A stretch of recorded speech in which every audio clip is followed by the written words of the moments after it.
Si Rizal, alam niyo ang ginawa ni Rizal? Binasa niya ang buong Biblia. Wala pang computer nung panahon ni Rizal eh. Binasa niya para makarating siya sa isang konklusyon na isinulat niya sa kanyang No Limitang Here. Mga kababayan Pilipino, kung naniniwala kayo kay Rizal, ang No Limitang Here niya, meron akong kopya niyan, yung photocopy ko eh. Nandun sa akin library. Ang sabi ni Dr. Jose Rizal sa pahina 72 ng kanyang No Limitang Here. Basahin natin, kapatid na Daniel.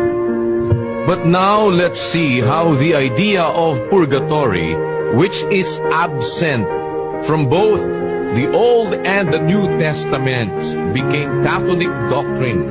Neither Moses nor Jesus Christ make the slightest mention of purgatory. Natiyak ni Rizal ito.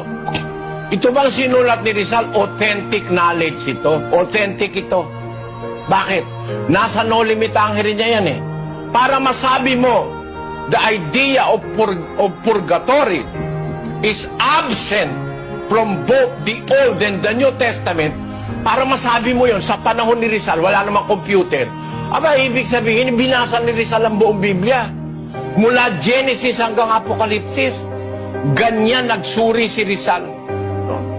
Palagay ko magkakasundo kami nito eh, kung buhay ito ngayon eh. Ang sabi ni Dr. Jose Rizal, neither Moses nor Jesus Christ make the slightest mention of purgatory. O nakita mo na to, padre.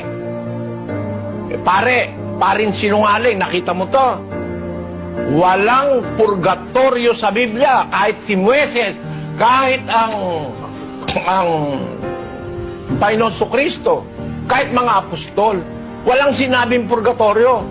Kasi wala nga purgatorio sa Biblia. Ngayon, sino may sabing purgatorio? Kayo. Sino ba ngayon ng totoo?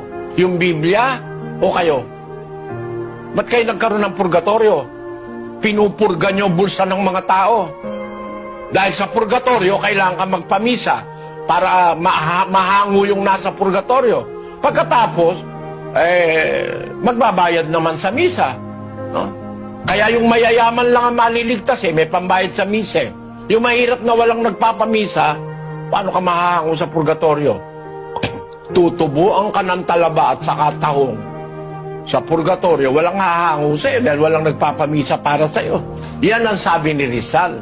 Di tutulan nyo na walang purgatorio,